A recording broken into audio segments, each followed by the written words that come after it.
buku yang lainnya, tetapi juga baik buat saya juga, ya, khazanah bagi saya terkait dengan bagaimana kondisi existing dan juga kondisi terbaru daripada pola pembelajaran PKN di SD, ya, di kesempatan kali.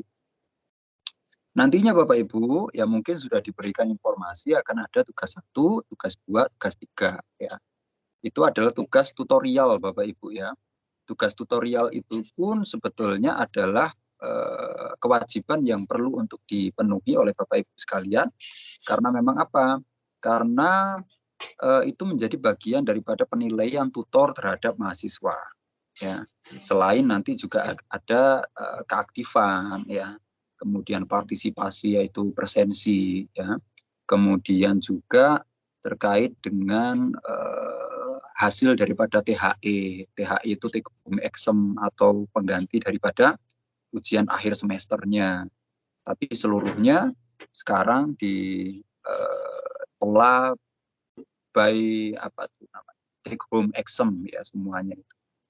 Ya, jadi dengan adanya masa pandemi ini sebetulnya sangat sangat menguntungkan bagi Bapak Ibu selama apa? Selama tidak lepas daripada deadline waktunya. Jadi memang kebanyakan ada mahasiswa yang sudah mengetahui jadwalnya, tapi mengerjakannya pas apa tuh injury time gitu, ya. Kemudian pada saat waktunya ternyata sudah injury time, banyak yang mengakses, kemudian sistemnya down, ya, nggak terupload gitu loh. Pada saat tidak terupload, ya memang nantinya nilainya tidak bisa masuk. Ya, pada saat tidak masuk, otomatis itu nanti akan mengurangi daripada penilaian, ya, penilaian daripada Bapak dan Ibu sekalian. Ini kalau boleh tahu partisipannya ada siapa saja nih? Ada Bapak Ibu, ya, ibu-ibu apa bapak-bapak nih? Kebanyakan ibu-ibu kayaknya nih. Bapaknya satu maksudnya. Bapak ada, Bapak pun di bapaknya. Nih. Iya, bapaknya satu, Pak. Ini ketua kelas gitu. Iya. Oh iya, yang hubungi saya itu Bapak Iya, itu. Pak. Iya, Pak. Iya. Wah, ini kasusnya sepertinya hampir sama dengan kelas sebelumnya nih. Jadi cowoknya cuma saya dengan ketua kelas. Ngapunten Mas. Iya. Sinten Pak Denny, Pak, saya. Mas Denny, Iya. ngapunten lupa. Ya. Sebenarnya ada satu lagi tapi belum masuk orangnya. Jadi Belum masuk. Berarti ada 3 di situ. Iya, Dengan ada Pak 3. Iya. Alhamdulillah, nggih. Betul. Yang ini. Ya. Kita kembali lagi.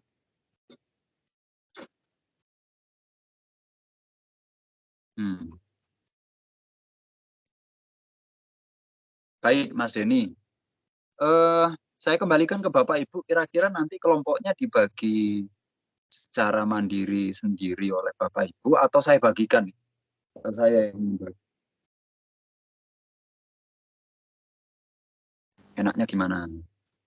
Kalau saya bagi nanti mungkin antara nanti atau besok, ya Bapak Ibu, akan saya share di WA group ataupun saya pun juga nanti submit di mana, upload di LMS agar memang Bapak Ibu tahu ternyata Mas Denny, kemudian Bu Resti, Bu Andini masuk dalam satu kelompok bahas modul 2 gitu, ya. Dan modul 2 nanti pertemuan minggu depan kita langsung aksi untuk paparan teman-teman kelompok, ya, kemudian kita diskusi terkait dengan modul 2, ya. Begitu seterusnya sampai dengan pertemuan ke-8, ya, konteks akhirnya adalah kita mendapati adanya suatu pengalaman-pengalaman belajar, ya, terkait dengan PKN SD, ya Pak Ibu, ya. Gimana? Saya bagikan atau Bapak Ibu sendiri nanti yang bagi? Saya bagikan saja, nggih. Saya tata nanti, ya, menyesuaikan dengan presensi, ya. Bapak ada insyaallah. Oke. Oh, nggih. Siap. Terima kasih banyak Bapak Ibu, ya. Baik, di kesempatan kali ini, ya, saya mungkin akan share terkait dengan materi, ya. Materinya adalah modul 1. Bapak Ibu sudah dapat modulnya? Ampun? Sudah, Bapak. Sudah Pak. baca belum Bapak Ibu? Sudah, Pak. Dereng. Sama. Sama. Isinya mawon. Iya. Daftar isinya saja. Jadi kalau di UT itu ada 3 metode membaca cepat dengan pola yang 2 ya, paling enggak itu skimming, screening gitu. Jadi Bapak Ibu buka-buka gini. Saya pikir Bapak Ibu yang sudah menjadi Bapak Ibu guru, wah, saya mengetahui tingkat kemampuan Bapak Ibu, wah pasti membuka nyetok wis udah langsung masuk ya, masuk semuanya. Wah, luar biasa. Amin. Mbak Bu Resti ini ya, langsung buka skimming ini wis langsung hafal kabeh. Nah, luar pahpeh gitu ya. Pastinya, Mbak.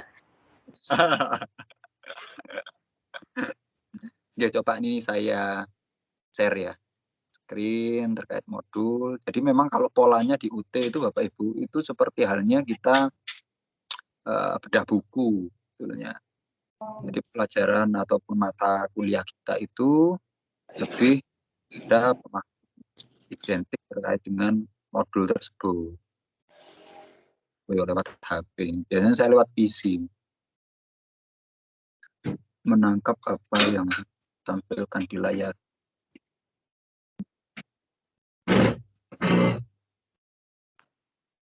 Oh, langsung mati ya. Mana. Bentar ya Bapak Ibu ya. Nah nih.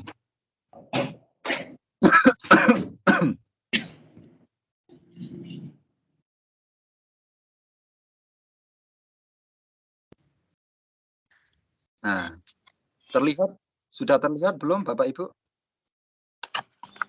Sudah, Pak. Ampun, Pak. Terlihat nggih. Nah, ini materi modul 1 ya. Jadi di dalam setiap modul itu Bapak Ibu selalu ada pendahuluan. Pendahuluan itu pada hakikatnya adalah mengantarkan Bapak Ibu untuk bisa lebih dalam memahami bagaimana kita ya mempelajari kegiatan belajar yang disediakan di dalam modul. Ya, karena memang di dalam pendahuluan itu adalah inti pentingnya. Ya.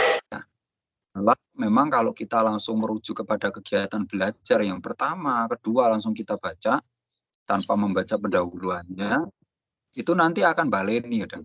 Atau kita mendapatkan perspektif yang kadang tidak utuh. Ya. Jadi memang pendahuluan fungsinya adalah mengantarkan Bapak Ibu untuk bisa lebih mendalami terkait dengan capaian-capaian apa saja yang ingin diberikan dan juga ingin diharapkan dapat diterima oleh para mahasiswa. Ya. Di dalam modul ini memang membahas terkait dengan hakikat, fungsi, tujuan pendidikan kewarganegaraan di SD, Bapak Ibu ya. Seperti halnya terlihat bahwasannya di dalam modul Bapak Ibu diajak nantinya mempelajari terkait dengan ciri pokok ataupun karakteristik dari pelajaran pendidikan kewarganegaraan di SD. Ya. Apa yang memang diharapkan adalah mencapai 3 kemampuan. Yang pertama, menjelaskan ya hakikat, fungsi, dan tujuan daripada PKN di SD. Ya, kemudian menjelaskan ruang lingkup PKN di SD dan juga menguraikan tuntutan pedagogis PKN di SD. Memang capaian pembelajarannya masih dalam tataran kognitif level yang ke-1. Karena memang ini masih modul 1. Kebanyakan memang tatarannya adalah kognitif yang pertama. Entah itu menjelaskan maupun menguraikan ya. Memang seperti itu. Kemudian karena memang ada 3 capaian pembelajaran, otomatis 3 capaian pembelajaran tersebut nantinya akan masuk di dalam kegiatan belajar 1, 2, dan 3 ya. Nah, kegiatan belajar yang pertama itu ada hakikat, fungsi, dan tujuan PKN di SD. Kemudian kegiatan belajar kedua itu ada ruang lingkup PKN di SD.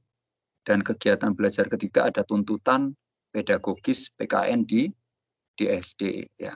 Nah, ini ada cara yang memang dituliskan oleh Bapak Winata Putra ya, terkait dengan apa-apa yang perlu untuk disiapkan oleh Bapak Ibu dalam memahami kegiatan belajar yang nantinya akan disajikan.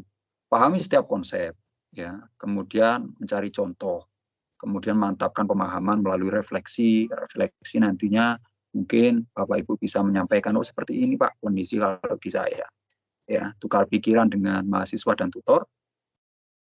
Kemudian memanfaatkan pertemuan dengan tutor dan tutorial untuk bisa memantapkan pengertian ya. Memang dengan adanya 3 panduan poin tersebut, hakikatnya adalah Bapak Ibu sebetulnya dianjurkan untuk membaca terlebih dahulu sebelumnya. Baru nanti pada saat tutorial kita nanti aksi langsung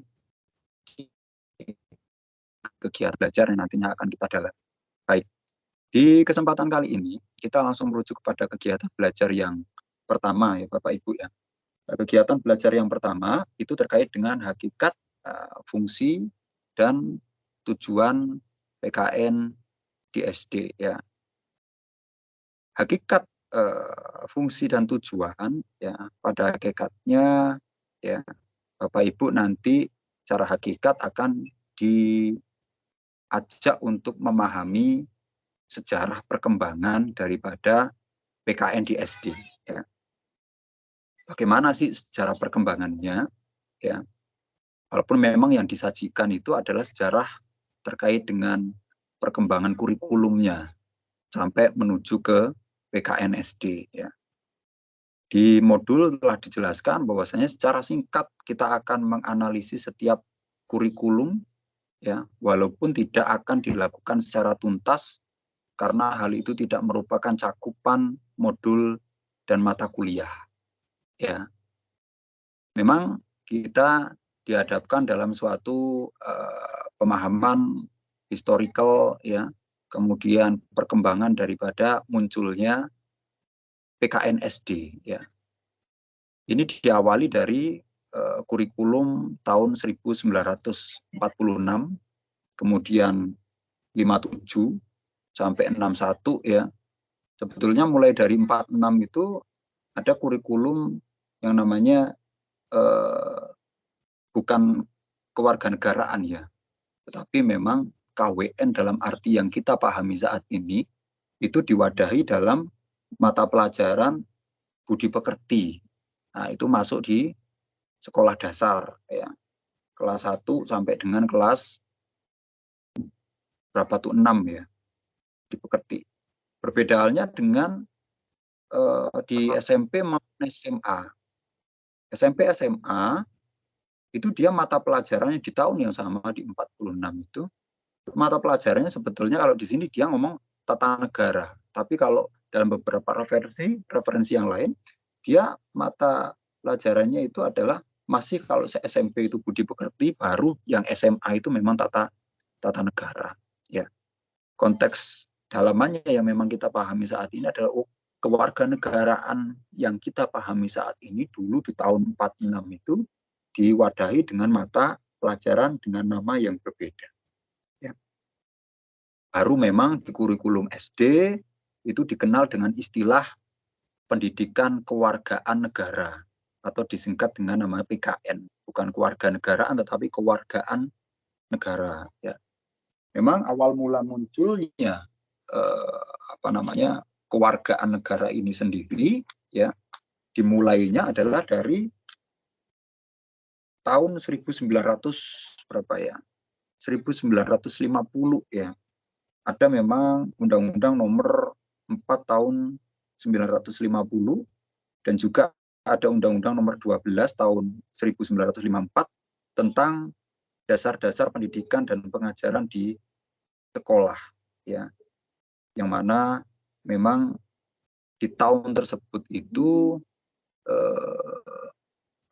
isu strategis yang ada adalah ingin memberikan pemahaman wawasan terkait dengan nilai-nilai kebajikan warga negara dan juga budaya kewarganegaraan melalui yang namanya wadah ataupun konsep demokrasi, ya. Meskipun di dalamnya ada aspek-aspek pendekatan-pendekatan terkait dengan negara sosialis, ya, pada saat zamannya Pak Karno itu sebetulnya, ya. Maka dari itu memang pemahaman terkait dengan kewarganegaraan pada saat itu masih dijumpai dengan nama yang lain, ya, masih dianggap sebagai suatu bentuk upaya pemerintah untuk bisa memberikan pemahaman sama kepada masyarakat terkait dengan demokrasi, tetapi dibingkai dengan yang namanya civic virtue dan civic culture, ya, sebetulnya. Nah, ini kalau di dalam menurut kurikulum SD pendidikan kewarganegaraan mencakup sejarah Indonesia, geografi dan civics, ya. Sebetulnya kalau kita berbicara tentang kewargaan negara yang PKN 68 di kurikulum SD, itu membahas terkait dengan civics, ya. Nah, civic itu nanti terbagi dua, Bapak Ibu, civic culture dengan civic virtue. Civic virtue itu membahas terkait dengan nilai-nilai kebajikan warga negara, tapi kalau yang culture itu budaya kewargaan negara. Nah, budaya kewargaan negara dengan nilai-nilai kebajikan warga negara itu, ya, memang dibingkai dalam suatu praktik demokrasi. Memang di dalam sejarah dianggap bahwasannya pola pemberian pelajaran terkait dengan civic pada saat itu taubahnya sebagai suatu upaya indoktrinasi daripada pemerintah terhadap masyarakat, ya, dibingkai dengan pola seperti itu.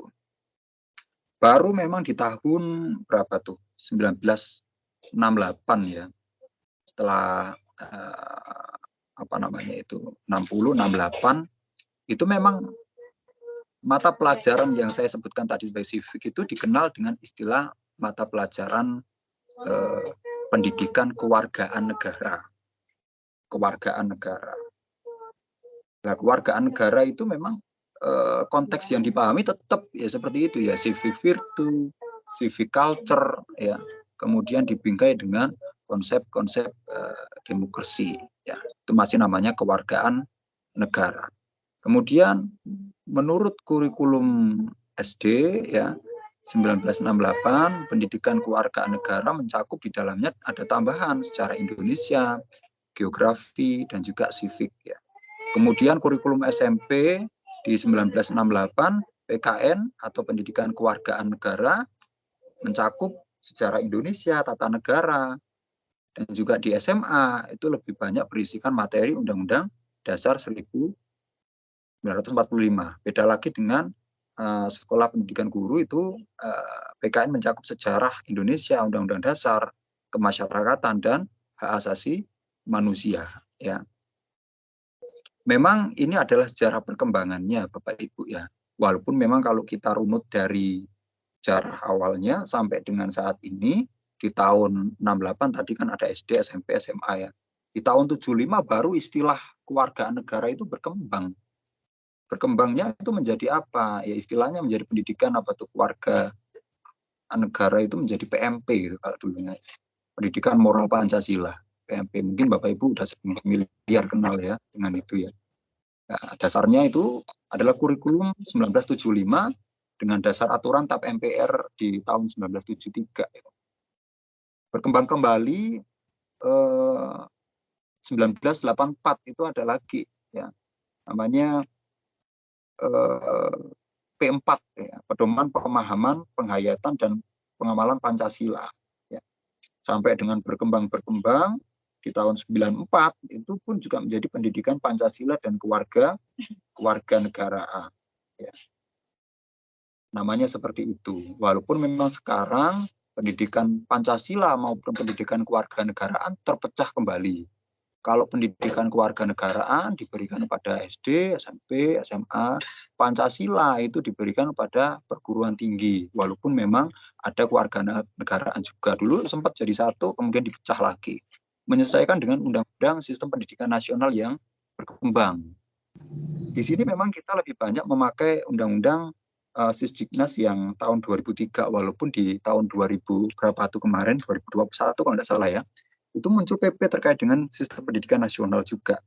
yang memang apakah nomenklaturnya berubah, tapi secara konseptual apa-apa yang dipelajari ya memang sebetulnya adalah parsial-parsial daripada yang sudah dipelajari sebelumnya.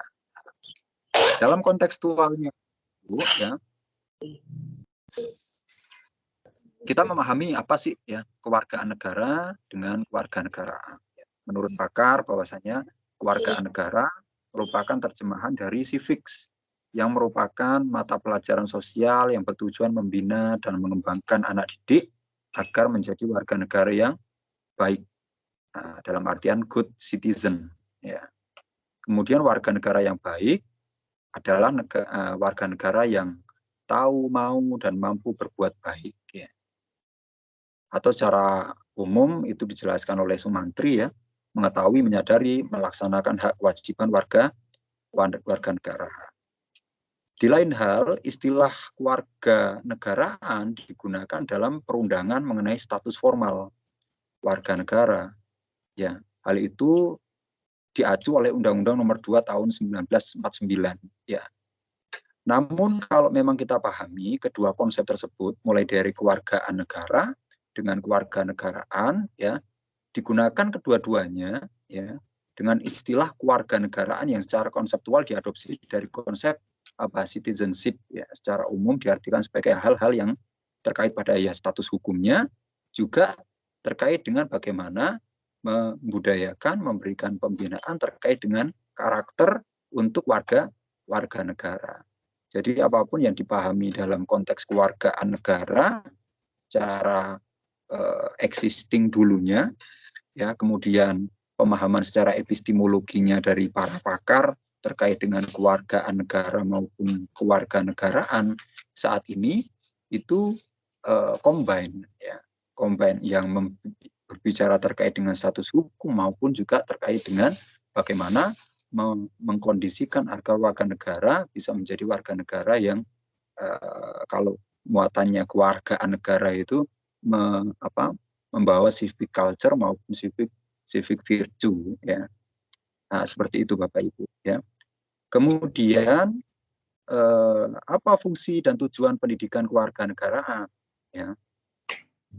Fungsinya adalah sebagai wahana psikologis pedagogis yang utama, ya.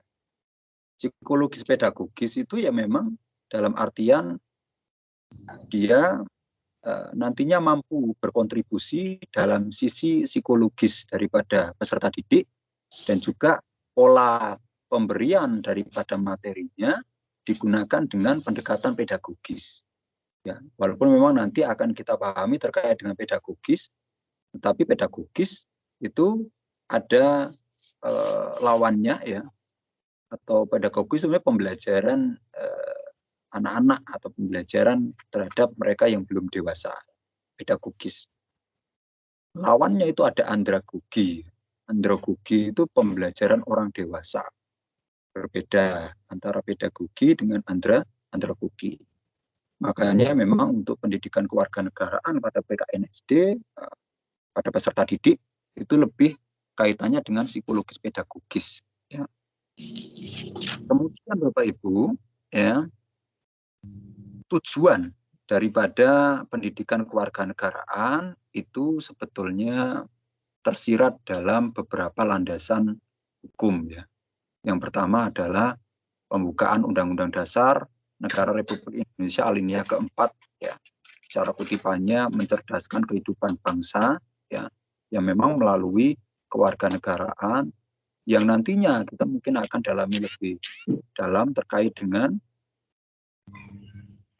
untuk ketua kelas nanti tolong masukkan ya, mencerdaskan kehidupan bangsa yang notabene nanti ada standar kompetensi atau kompetensi dasar apa saja yang memang dikondisikan dalam kewarganegaraan yang secara tidak langsung nanti ikut juga untuk sebagai upaya untuk mencerdaskan kehidupan bangsa, ya. Nanti kita akan pahami SK standar kompetensinya, ya. Selanjutnya Undang-Undang Republik Indonesia Nomor 20 Tahun 2003 tentang Sistem Pendidikan Nasional, Bapak Ibu, ya. Bahwasannya Pasal 3 menyatakan bahwa pendidikan nasional berfungsi mengembangkan kemampuan dan membentuk watak ya, serta peradaban bangsa, bertujuan untuk mengembangkan potensi peserta didik agar menjadi manusia yang beriman, bertakwa kepada Tuhan yang Maha Esa, berakhlak mulia, cakap, kreatif ya, demokratis ya. Yang memang bagian daripada demokratis ini pun juga nanti secara capaian pembelajaran demokratis itu memang dititipkan juga kepada pendidikan kewarganegaraan. Ya. Kemudian ada istilah tidak diskriminatif, kemudian pendidikan yang diselenggarakan secara sistemik, ya, terbuka, menjadi suatu proses pembudayaan, ya. Kemudian nantinya diharapkan mampu memberikan keteladanan, ya, untuk bisa meningkatkan kemauan, kemudian mengembangkan kreativitas peserta didik dalam proses pembelajaran dan juga mengembangkan budaya, entah itu menulis, berhitung, ya. Kemudian berikutnya ada pasal 37, ya, bahwasanya kurikulum pendidikan dasar dan menengah wajib memuat salah satunya ada pendidikan kewarganegaraan di dalamnya. Yang wajib dimuat ada pendidikan agama, bahasa, matematika, ilmu pengetahuan alam, sosial, seni, budaya, jasmani, rohani, ya, jasmani dan olahraga, keterampilan, kejujuran, muatan lokal, dan juga salah satunya pendidikan kewarganegaraan. Ya, itu memang menjadi bagian daripada kurikulum pendidikan yang memang wajib untuk bisa diberikan, sifatnya wajib ya. Seperti halnya di perkuliahan di perguruan tinggi sebetulnya. Di perguruan tinggi yang namanya kewarganegaraan dan pendidikan Pancasila itu sifatnya adalah wajib. Makanya namanya mata kuliah wajib umum. Kalau dulu namanya mata kuliah dasar umum, MKDU. Sekarang namanya MKWU, ya, wajib umum. Jadi kalau ada mahasiswa belum mengambil mata kuliah itu tapi sudah sampai semester 8, ternyata dia sudah ujian, belum mengambil mata kuliah itu nggak bisa lulus. Ya. Atau dia sudah ngambil mata kuliah itu ternyata nilainya D gitu ya. Kemudian dia udah mau skripsi, ya, nggak boleh lulus kalau memang MKWU itu belum dalam tataran lulus. Pak. Sampai sebegitunya ya. Kemudian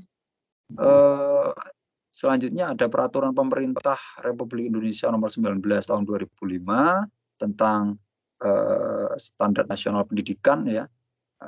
Ini bahwasanya ada kelompok mata pelajaran kewarganegaraan dan kepribadian. Nah, menjadi bagian daripada aturan pemerintah di mana memang sudah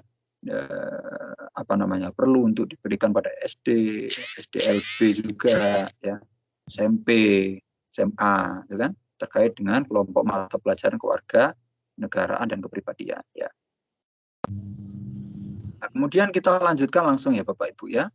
Nah, dalam konteks kita mengetahui banyak landasan normatif yang memang memuat terkait dengan maksud, kemudian juga tujuan diberikannya pendidikan KWN secara nantinya agar memberikan manfaat secara psikologis pedagogis ya.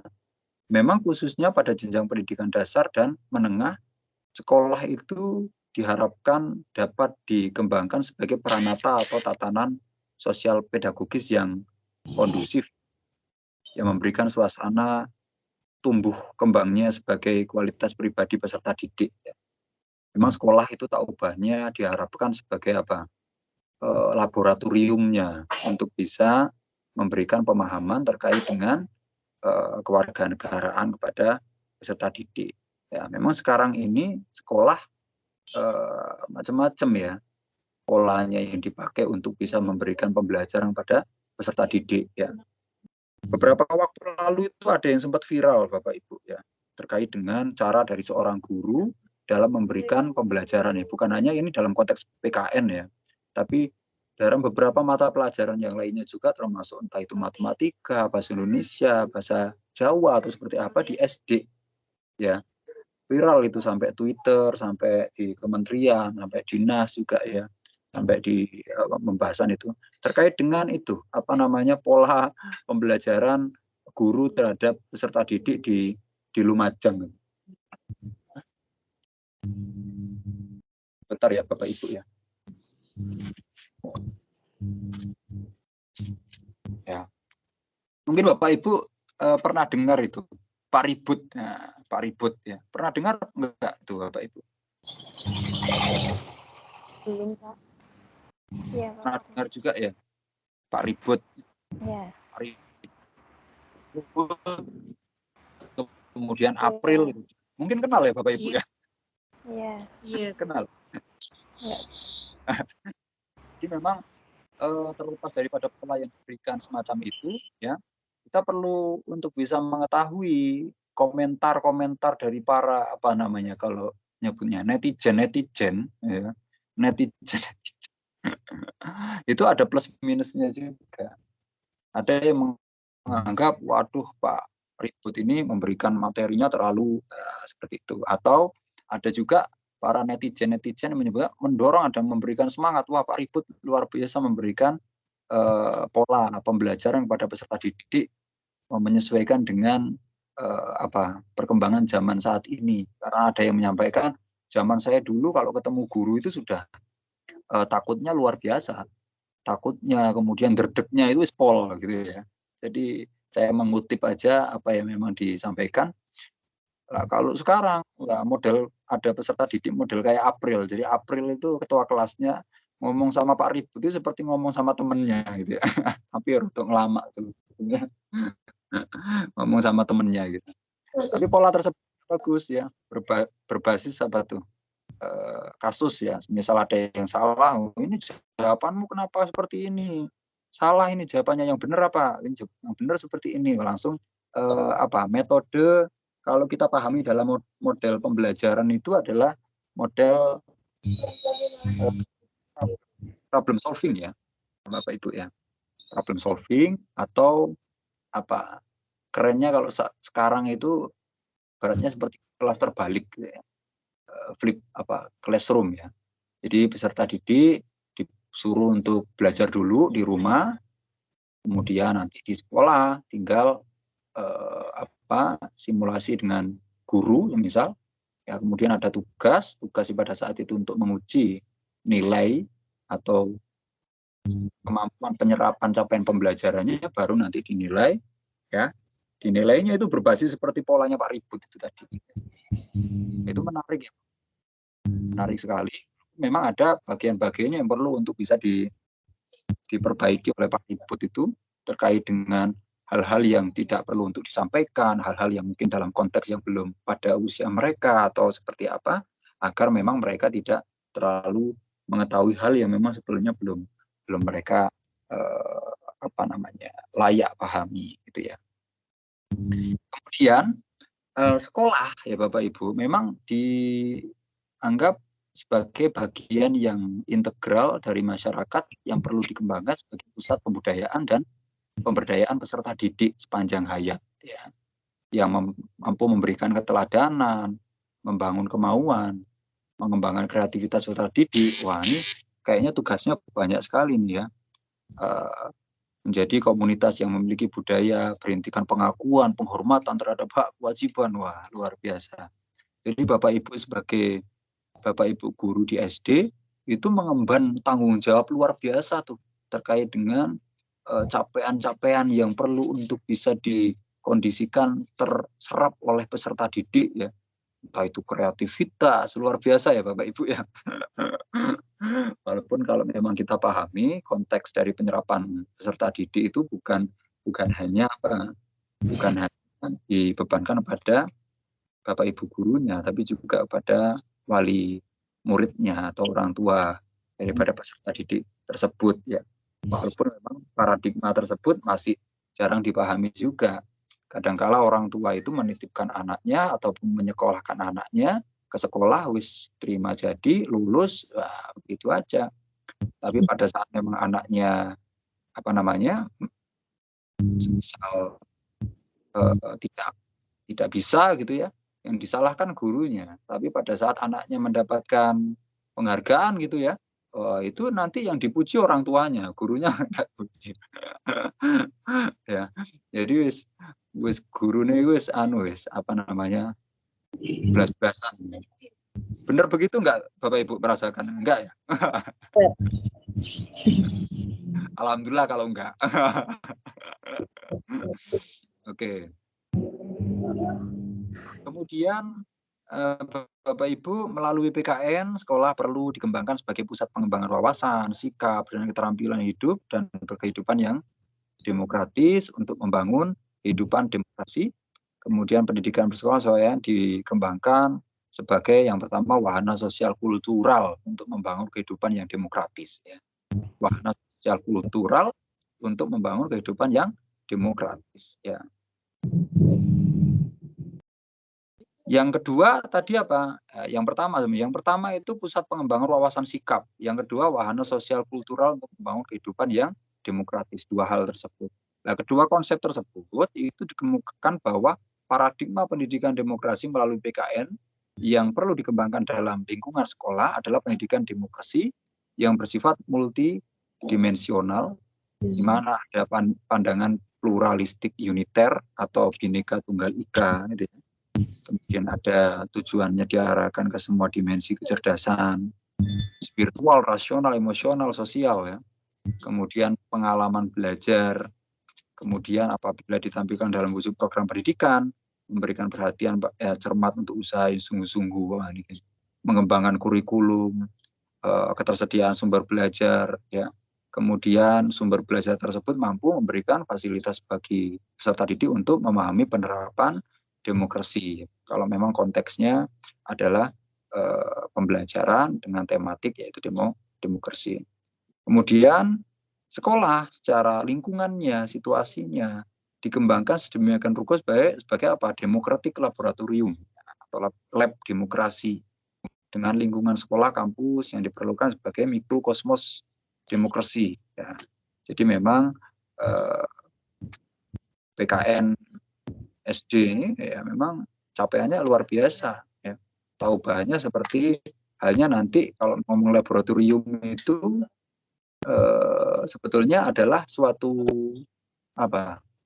tempat wadah dalam menghasilkan seseorang yang nantinya akan bisa meng-create ya, atau paling tidak melaksanakan, mencontohkan atau menerapkan. Nah, jadi capaian daripada laboratorium bukan hanya menjelaskan. Kalau ngomong berbicara terkait dengan ya demokratik laboratorium. Jadi laboratorium itu erat kaitannya dengan mata pelajaran yang sifatnya itu bukan mata pelajaran konseptual tekstual tetapi praktikum. Praktikum. Capaian akhirnya bukan kognitif level ke-1 tetapi dia sampai kognitif level yang paling akhir sampai dengan menciptakan ataupun juga mempraktikkan seperti itu. Itu memang laboratorium. Dari sini ada pertanyaan nggak Bapak Ibu untuk kegiatan belajar pertama sebelum kita beranjak ke kegiatan belajar yang kedua?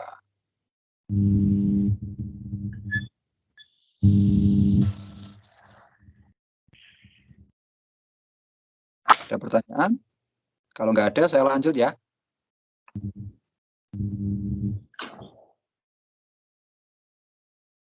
Gak ada respon dari Bapak Ibu nih. Apa sedang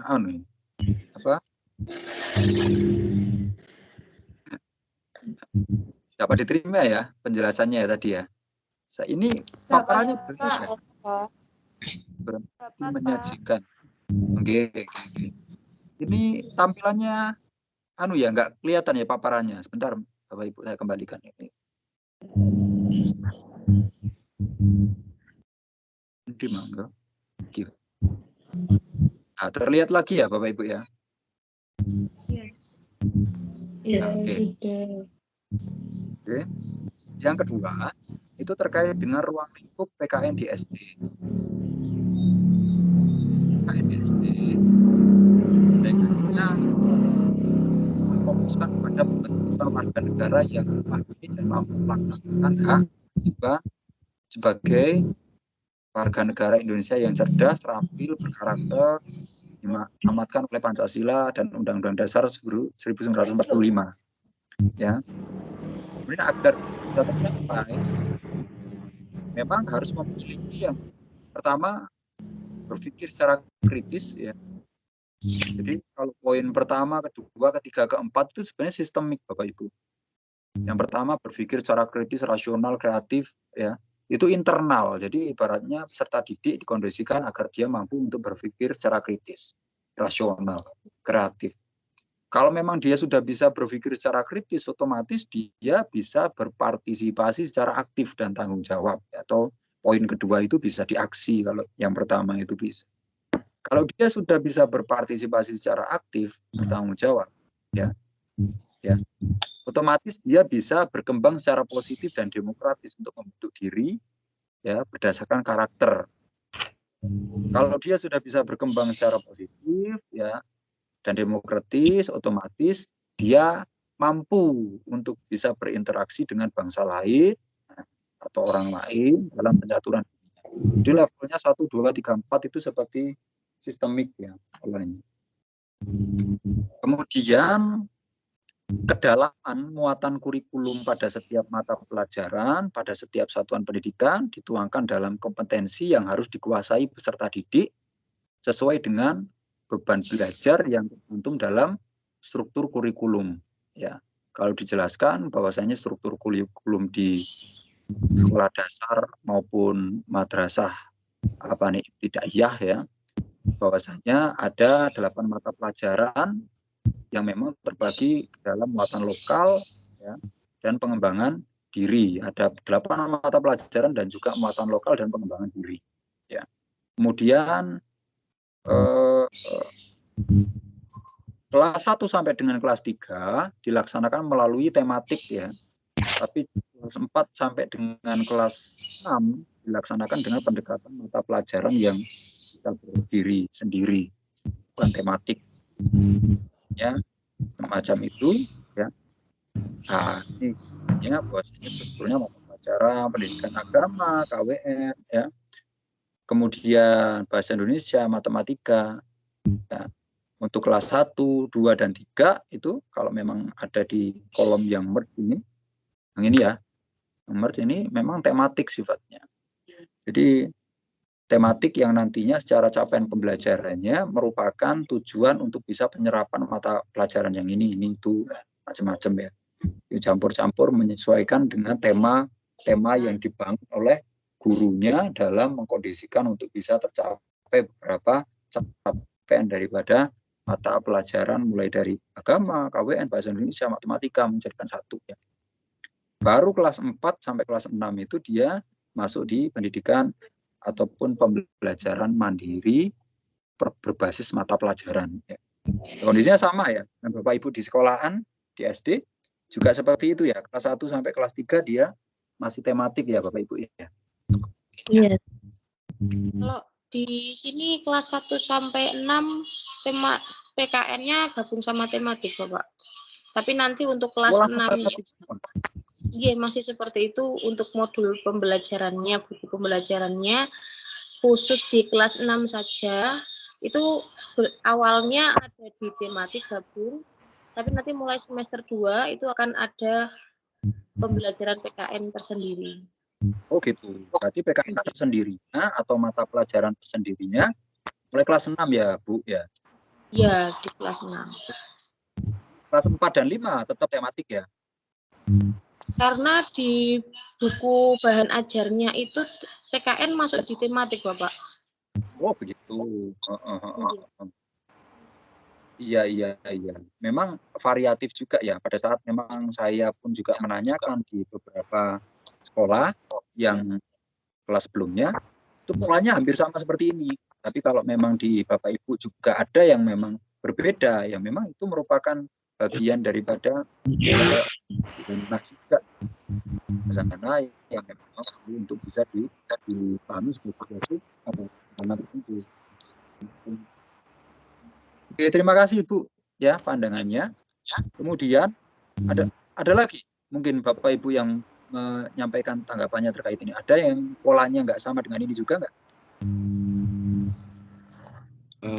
Maaf Pak, setahu saya setiap kabupaten kota itu berbeda-beda. Jadi kalau Bu Resti sudah memberikan tanggapan, ya kira-kira sama satu kabupaten. Satu kabupaten sama. Kira-kira sama ya. Kota Kediri beda ya berarti ya. Kemarin tuh saya ngajar di Kota Kediri. Itu berbeda ya dengan ini ya. Ya, berbeda Pak. Kan beda. Beda ya. Administratif sudah beda. Beda. Terima kasih banyak. Kalau di Kabupaten Pasuruan ya, Pandaan itu malah ada yang memang polanya dia tidak ada di kelas 1, 2, 3 itu dia dalam tataran sudah ada yang mata pelajaran sendiri, itu Pandaan. Purwodadi saya jadi pernah itu ngajar satu kelas itu beda subjar ya, atau pokjar itu beda. Ada dari Purwodadi, ada dari Pandaan yang memang variatif itu beda-beda.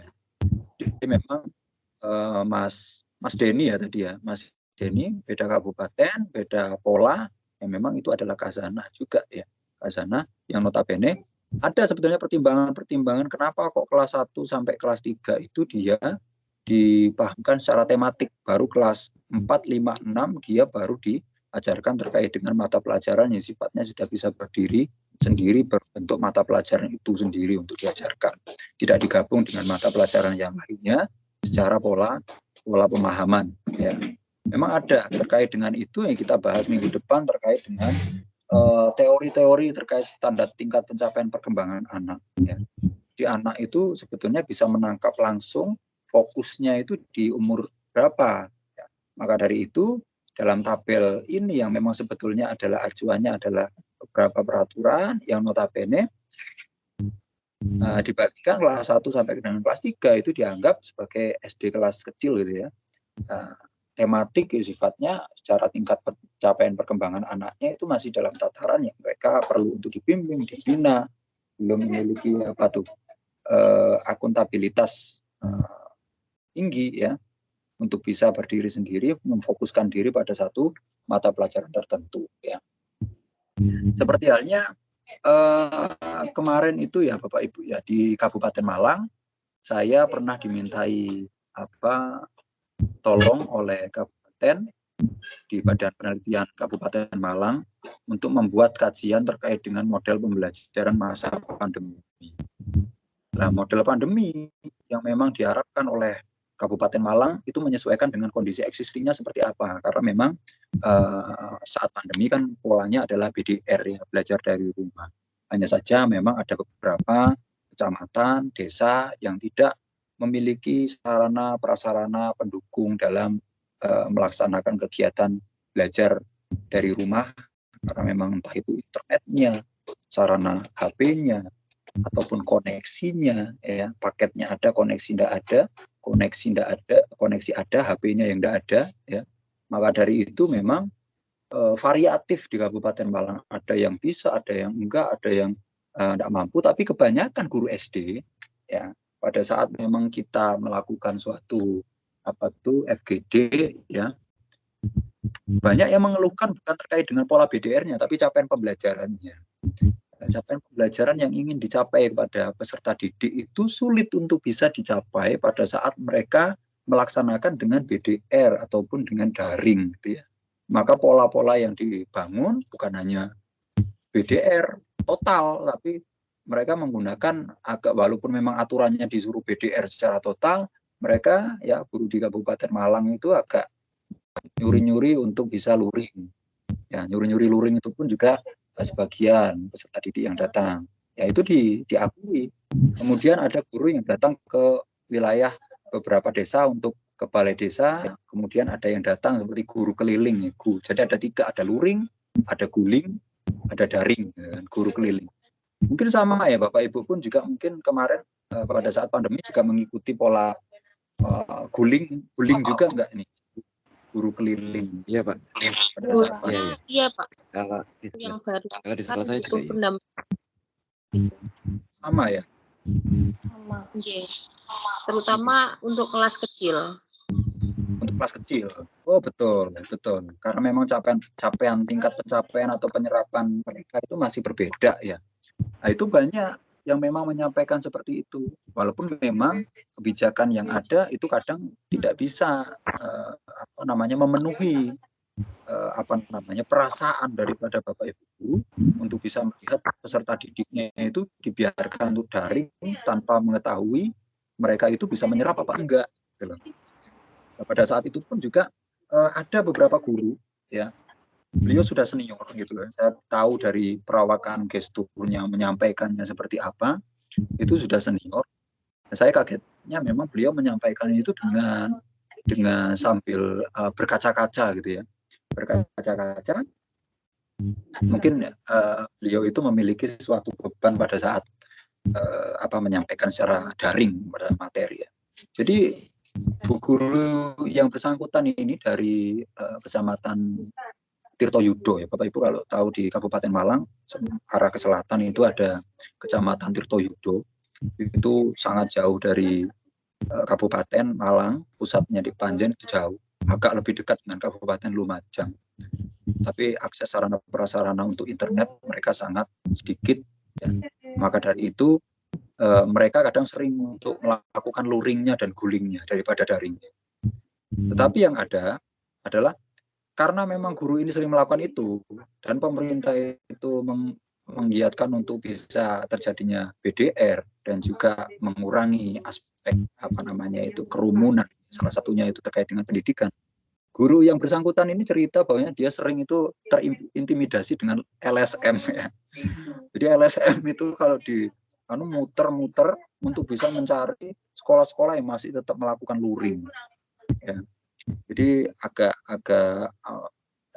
curcol gitu ya, saya itu mengajar, kasihan kalau peserta didik tidak bisa, mereka pun juga tidak memiliki HP, mereka tidak punya di forum yang didengar oleh para banyak pegawai negeri sipil juga ya. Kita masih harus umpet-umpetan dengan LSM yang memang mengancam kita untuk melaporkan ke dinas pendidikan agar memang kita tetap daring, tapi kondisinya seperti itu. Ya memang saya melihatnya dalam sisi yang lain, Bapak Ibu guru ini bukan sekedar mereka mengikuti peraturan, tapi pada saat memang dirasa itu kurang bisa diterima oleh hati kecil mereka untuk bisa ada suatu upaya dari hati untuk bisa memahamkan gitu. Ada dari hati untuk memahami, bukan hanya upaya untuk bisa meninggalkan tanggung jawab saya untuk bisa mengajar gitu saja, tapi juga ada suatu kewajiban saya bukan hanya meninggalkan tanggung jawab atau misalnya sudah diselesaikan, mereka harus paham, mereka harus ngerti. Itu luar biasa. Jadi pada saat itu memang metode yang saya sarankan sangat baik, bisa ada semangat daripada Bapak Ibu guru yang seperti itu. Luar biasa. Kemudian saya lanjutkan di Bapak Ibu. Berdasarkan Permendiknas nomor 22 tahun 2006 tentang pengeliling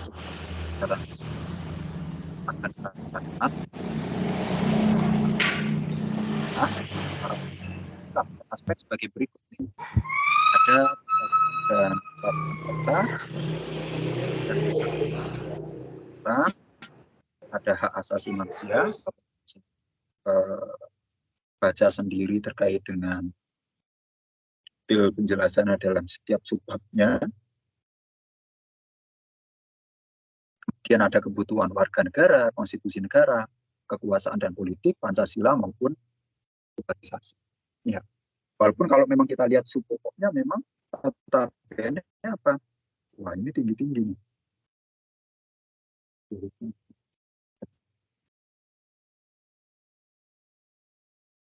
Kita ketahui memang ini disesuaikan ya Bapak Ibu terkait dengan capaian dan juga kompetensi masing-masing peserta didik.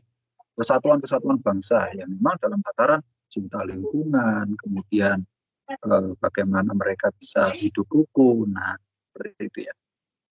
Hukum terkait dengan aturan apa ya, aturan tata tertib sekolah, aturan kesepakatan daripada kelas dengan para anggota, kemudian kesepakatan pada saat memang diajak dalam forum-forum kecil di kelas, ya, jadwal, tiket, nah, kepatuhan terhadap itu pun juga secara tidak langsung kan menjadi bagian daripada norma, hukum dan peraturan, ya, yang memang menyesuaikan dengan konteks leveling daripada sasarannya itu siapa sih.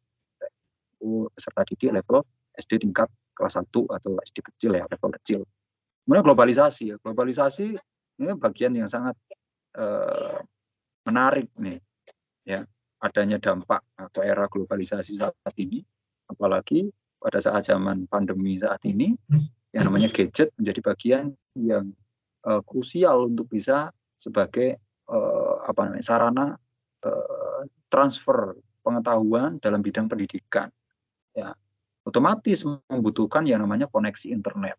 Nah, koneksi internet dengan adanya koneksi jelas peluang untuk terbukanya akses-akses di luar daripada media pendidikan itu pun juga terbuka lebar. Itu pun juga nantinya akan mengakibatkan dampak globalisasi. Ya. Saat ini ada yang namanya TikTok gitu kan. Pada saat memang digunakan dengan cara yang tidak sesuai dengan kaidah kearifan budaya lokal, jatuhnya peserta didik level SD banyak yang main TikTok, joget-joget TikTok, itu yang banyak ya juga ya. Nah, kalau memang guru memberikan tugas untuk di TikTok tidak masalah, ya tidak masalah. Walaupun di perguruan tinggi pun juga sama. Tetapi dalam tataran ada hal-hal yang memang menjadi bagian kita perlu untuk bisa memahami, oh ternyata media-media ataupun aplikasi-aplikasi yang merupakan salah satu sarana ataupun aplikasi yang memang tersebar sebagai suatu bagian daripada kecanggihan digital, itu otomatis juga memberikan dampak negatif, walaupun memang positifnya juga ada. Serial YouTube, ya, informasi di YouTube, ya. Itu pun juga ada yang memang di YouTube bisa memberikan peningkatan terkait dengan kemampuan anak dalam memahami. Tapi juga ada yang memang notabene belum layak untuk bisa dikonsumsi oleh peserta didik. Sebentar ya Bapak Ibu ya, anak saya agak rewel nih kayaknya. Sebentar ya.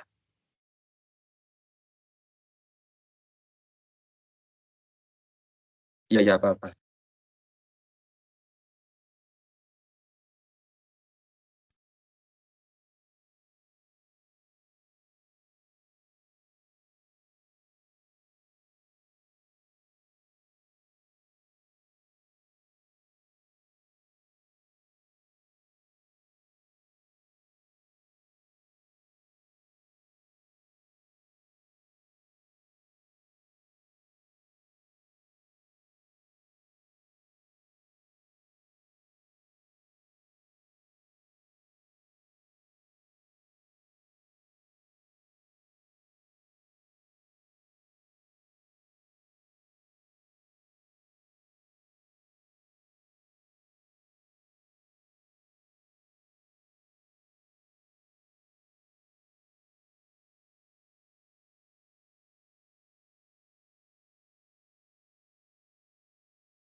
Tes 1. Dengar ya Bapak Ibu ya. Nah, ini kompetensi tersendiri nih Bapak Ibu ya.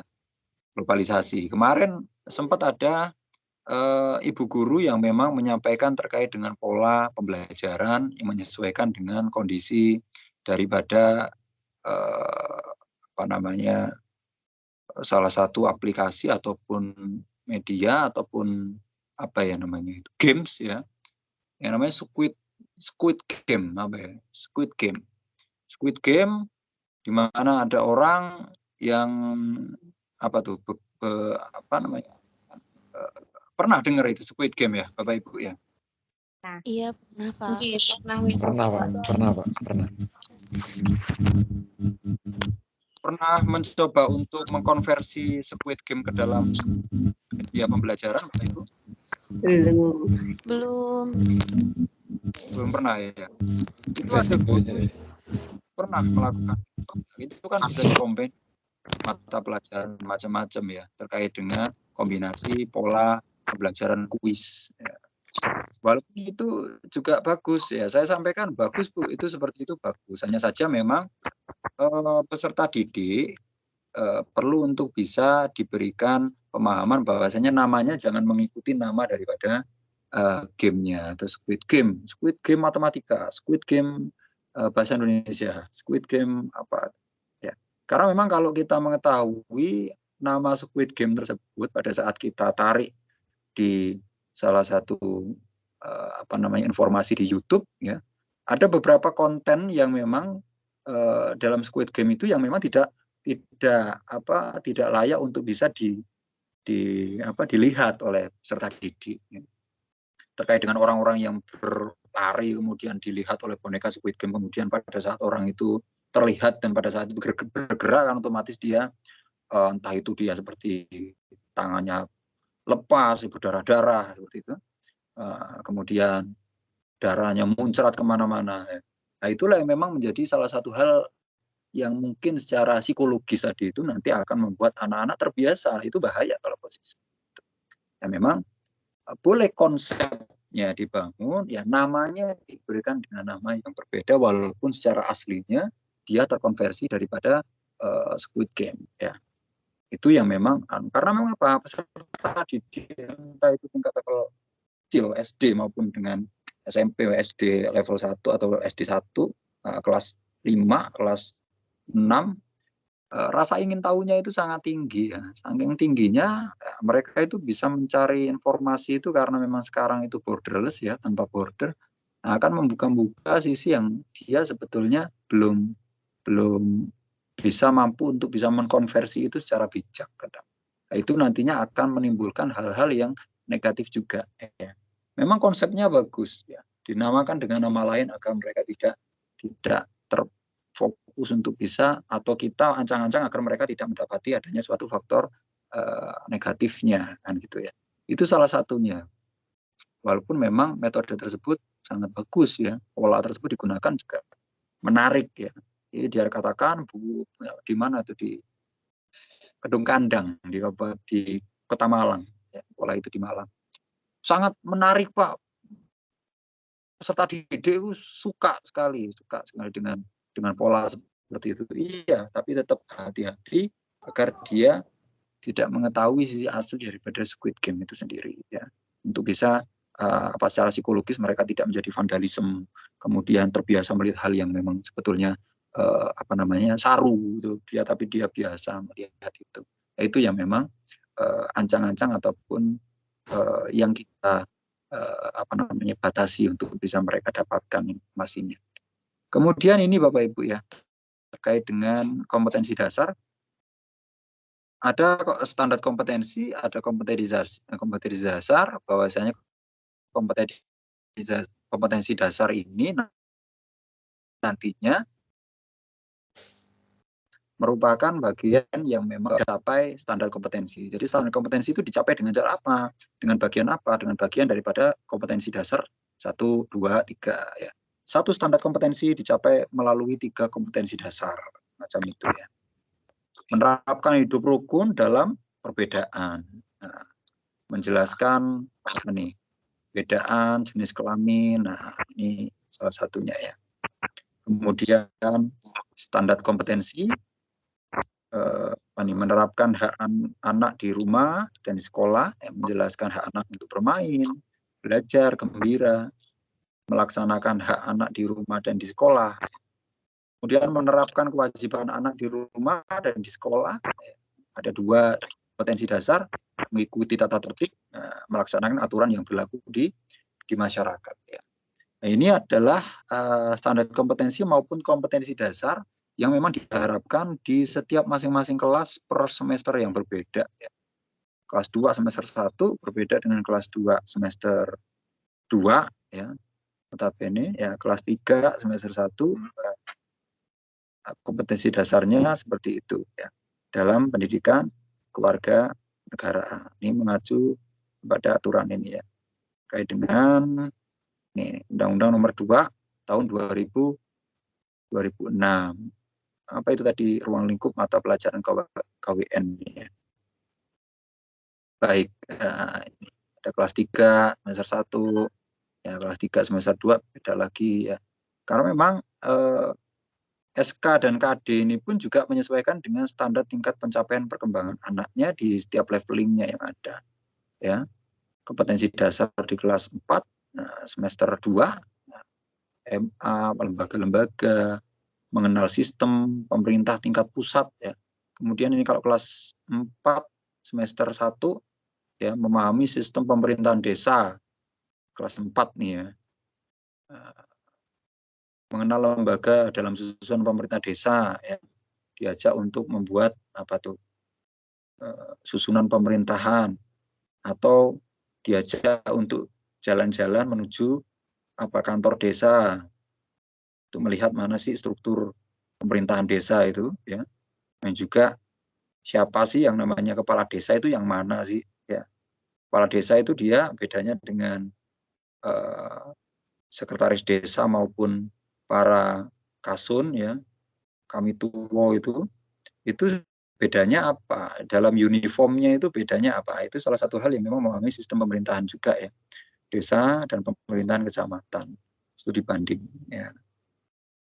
Kemudian kelas 5, kelas 6, ya, ada menghargai keputusan bersama, mengenal bentuk-bentuk keputusan bersama, mematuhi keputusan bersama dalam media apa, atau metode apa, metode diskusi, metode rapat namanya, meeting bersama, ya, menyampaikan pendapatnya, itu kan bagi jadi satu nih. Makanya standar kompetensi, ya, kebebasan berorganisasi, ya, menampilkan peran serta dalam memilih organisasi di sekolah, ya, kelas 5 nih. Anak-anak kelas 5 itu sudah mulai memiliki internalisasi, seperti tadi itu terkait dengan model pembelajaran masa pandemi. Biasanya kelas di 1 sampai 6 videonya dari yang hidup, ya, 1 sampai 6 kemarin itu sempat dinyatakan bahwa kelas 1 sampai kelas 6 itu mereka sulit untuk bisa melaksanakan belajar dari rumah. Ada halnya dengan SMP, ya, mereka bisa. Karena apa? Mereka sudah memiliki internalisasi atau pelajaran itu terinternalize, ya, di dalam diri, dan juga akuntability. Jadi mereka memiliki tanggung jawab. Anak SMP itu malu kalau mereka nggak masuk kelas, malu kalau nilainya jelek, makanya dia mengikuti, ya. Kemudian memiliki semangat untuk bisa mendapatkan eksistensi diri yang tinggi, agar dianggap pinter, agar dianggap cerdas, itu mereka punya. Beberapa SD itu banyak kan memang peserta didik agak cuek-cuek, ya, bukan salah, coret-coret, apalagi TK seperti itu. Gambar enggak harus bagus-bagus banget kok penuh gitu kan. Itu ya Bapak Ibu, ya, memang menyesuaikan dengan tingkat pencapaian perkembangan anak.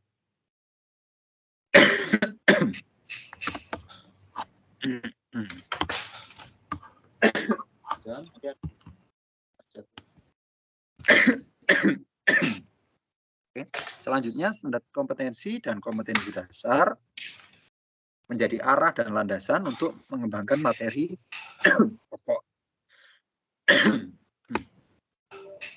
Dalam merancang kegiatan pembelajaran dan penilaian perlu memperhatikan standar proses dan standar penilaian. Bentar ya, Bapak Ibu. Dan saya guatel.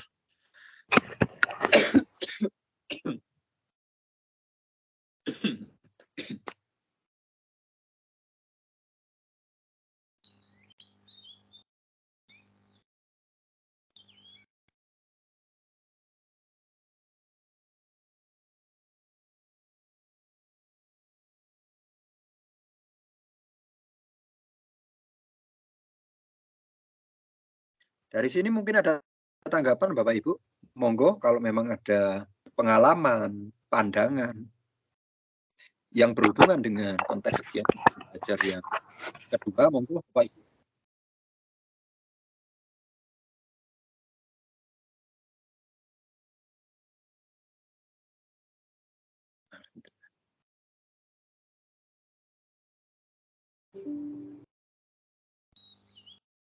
Kalau ada tanggapan, ya,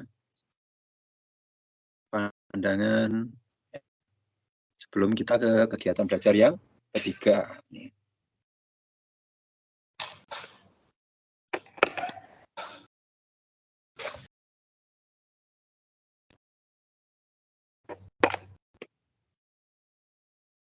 Oke, kegiatan belajar yang ketiga itu judulnya adalah tuntutan pedagogis PKN di SD. Istilah pedagogis itu diserap dari bahasa Inggris pedagogical, ya, atau akarnya dari bahasa Latin, yaitu terdiri dari paes dan aku, ya. Artinya saya membimbing.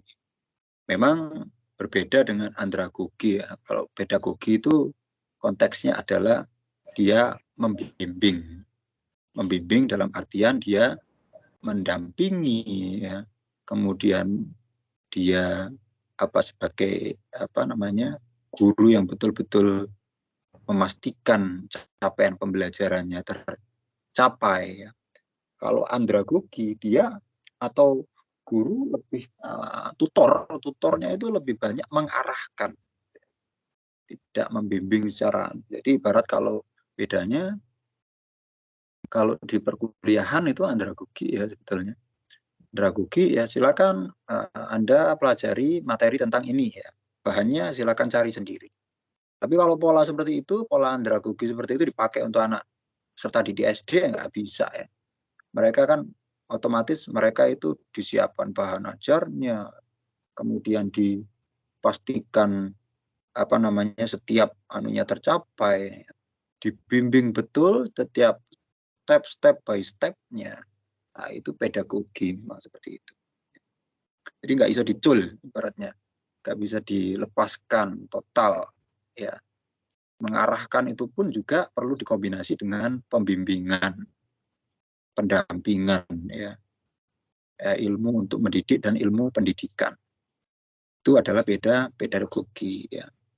Kemudian dalam mencapai tujuan pendidikan kewarganegaraan dalam pengertian ketuntasan penguasaan kompetensi kewarganegaraan yang tersirat dan tersurat, ya, dalam lingkup isi dan kompetensi dasar, nah, ini akan disajikan implikasi dari lingkup isi PKN SD, ya, terhadap esensi kualitas warga negara yang demokratis dan bertanggung jawab, ya. Jadi implikasi itu tak ubahnya seperti halnya manfaat akhirnya itu di mana, atau capaian akhir yang diharapkan, ya. Implikasi capaiannya itu di mana. Di dalam tabel tersebut itu terlihat bahwasanya ada kolom terkait dengan nomor, ya. Kemudian ada lingkup isi pendidikan kewarganegaraan, BSNP, ya, dan standar nasional pendidikan, ya. Kemudian ada 3 kolom terkait dengan implikasi yang nantinya akan diharapkan muncul, ya. Kualitas warga negara yang demokratis dan bertanggung jawab itu terbagi menjadi 3, yaitu wawasan demokrasi, sikap demokratis, dan juga perilaku demokratis.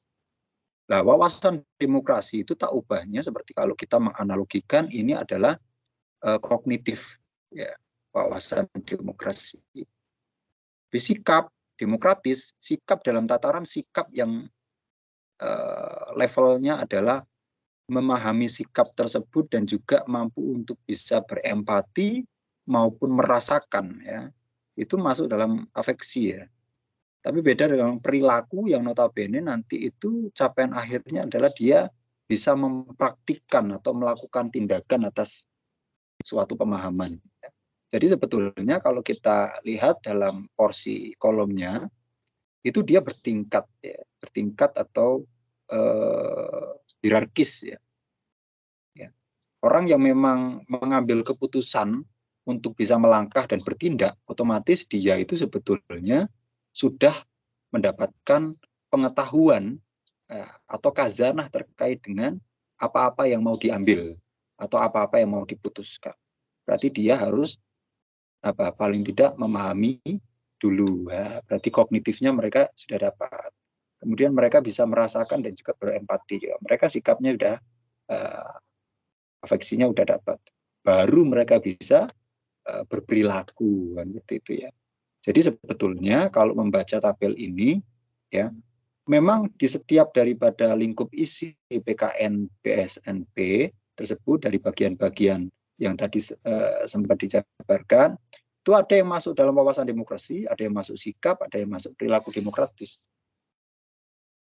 Tetapi dalam tatarannya ini adalah capaian minimal gitu ya. Dalam capaian minimal yang notabene bisa diterapkan ataupun dipastikan tercapai ya. Kalau kita melihat persatuan dan kesatuan bangsa dalam tataran Sumpah Pemuda ya. Nah, Sumpah Pemuda itu adalah apa? Suatu wawasan ya. Sumpah Pemuda, makanya dia levelingnya adalah masuk dalam implikasi yang sifatnya kognitif. Ya. Bisa enggak orang itu mengambil nilai-nilai Sumpah Pemuda kemudian berperilaku tak ubahnya? Bisa sebetulnya. Tapi di dalam tabel tersebut memang Sumpah Pemuda paling tidak nanti menjadi bagian wawasan demokrasi. Ya, kognitif, pemahaman kognitif. Keutuhan NKRI, jaminan keadilan itu ada di kognitifnya. Nah, ini ada sikap cinta lingkungan. Nah, cinta lingkungan itu tak ubahnya seperti halnya kita memahami bahwasanya lingkungan itu perlu untuk dicintai. Kalau tidak, lingkungan nanti akan merugikan kita kalau tidak dicintai. Itu afeksi sebetulnya. Bentuk contoh untuk bisa mencintai lingkungan apa? Ya, salah satunya tidak apa? Membuang sampah sembarangan. Tetapi dalam tataran leveling untuk bisa memahami cinta lingkungan itu implikasinya memang di sikap demokratis itu sendiri. Walaupun apa perilaku demokratis untuk bisa menerapkan atau mencerminkan itu juga ada. Tetapi sikap demokratis dan tanggung jawab daripada cinta lingkungan tersebut pada saat memang sudah tercapai, otomatis kenapa dia bisa bersikap demokratis atau memiliki afeksi terkait dengan cinta lingkungan untuk kemaslahatan masyarakat luas, ya karena mereka tahu terkait dengan apa itu pengertian daripada cinta lingkungan yang notabene itu masuk dalam kognitif ya, wawasan. Jadi capaian akhirnya itu di sikap, walaupun wawasan juga diikuti. Ya. Ibarat logikanya orang diajari untuk bagaimana merakit sepeda motor ya, merakit sepeda motor. Apakah mereka langsung diajari merakit? Enggak, mereka diajari dulu apa itu ban, apa itu arm ya, apa itu shock ya, apa itu tangki bensin. Nah, fungsinya apa? Nah, itu kan kognitif dulu. Baru mereka mengetahui hubungannya dari masa. Baru itu afektifnya. Baru mereka bisa mempraktikkan untuk merakitnya itu udah perilaku. Jadi ibaratnya seperti itu. Dari setiap proses untuk mencapai perilaku memang diawali dulu dari pemahaman kognitif dan juga afeksinya dan juga nanti bisa tercapai untuk perilaku demokratis atau kalau di sini itu di psikomotorik ya. Hidup rukun dalam perbedaan. Ya, apa sih hidup rukun itu? Ya, hidup yang tahu. Tapi secara perilakunya hidup rukun itu perlu untuk diterapkan. Menerapkan hidup rukun. Hidup rukun dalam perbedaan di lingkungan keluarga. Rukun ya untuk bisa mencerminkan itu ya rukun perlu untuk diaksi, untuk dilakukan, dibuktikan dengan perilaku. Tidak hanya dalam kontekstual konseptual saja. Kemudian partisipasi dalam pembelaan negara, ya itu pun juga bagian daripada yang perilaku. Sama nih kognitif, ya kognitif. Nah, ada juga yang afeksi harga diri sebagai warga masyarakat, kebebasan berorganisasi, ya sama. Kita perlu untuk bisa memahami bahwasanya kebebasan berorganisasi, menyampaikan pendapat, kita mengetahui pada saat memang kita menyampaikan pendapat, pada saat dipotong pendapatnya itu pun juga nanti tidak bagus dan tidak baik, ya, tidak bijak. Nah, itu adalah soal afeksi. Tapi bentuk di mana kita untuk bisa melakukan itu perlu aksi, ya. Afeksi, aksi. Gitu.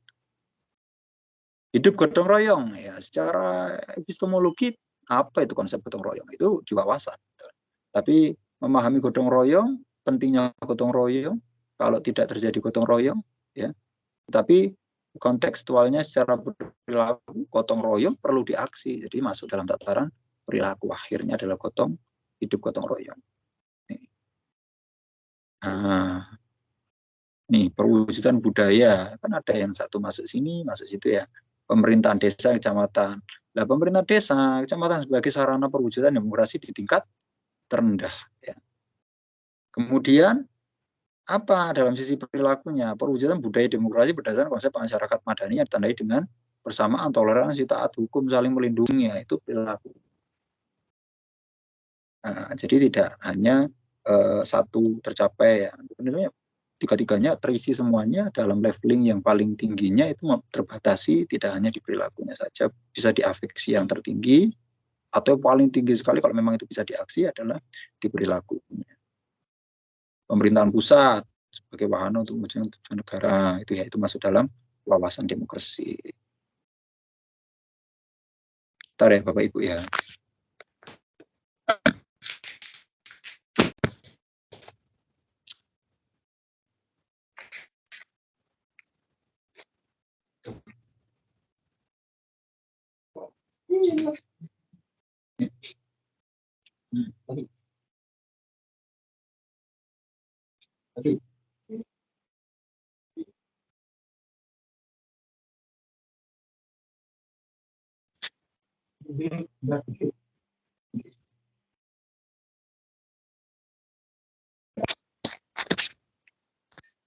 Nih, selanjutnya Pancasila, kedudukan Pancasila, ya, globalisasi, hubungan internasional. Nih, globalisasi di lingkungannya, dampak globalisasi, mengenali dampak positif dan negatif, ya, mengambil keputusan yang tepat dalam mengadaptasi diri, ya, itu kan benar. Dalam mengadaptasi diri dengan budaya global. Otomatis untuk bisa memahami keputusan tersebut kan kita perlu tahu apa sih budaya kita, apa yang membedakan dengan budaya orang luar. Baru kalau kita sudah bisa membandingkan itu, baru kita bisa memutuskan. Kita perlu untuk bisa mengambil langkah tepat, ya, keputusan tepat untuk mengadaptasi, nggak meniru ataupun meniru. Nah, itu dari pemahaman kita terkait dengan kognitifnya, kemudian afeksinya seperti apa, ya. Jadi semua kompetensi dasar untuk setiap kelas menuntut perilaku nyata, overt behavior, ya. Hari ini berarti bahwa konsep dari nilai kewarganegaraan tidak boleh berhenti pada pikiran semata. Oke, monggo. Oh iya, yang itu siang, ya, Mbak. Oh iya. Oh, Aulia. Adik siapa? Aulia. Adik Aulia. Iya. Kalau Risma udah keluar, ya, sebelah itu.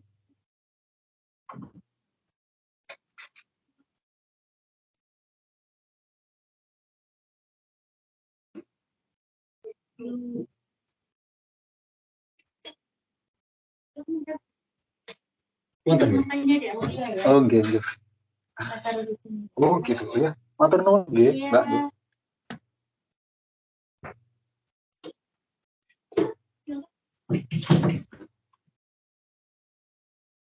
Mohon izin, ya Bapak Ibu, ya. Baru ada apa? Suster. Apa sampai mana tadi itu?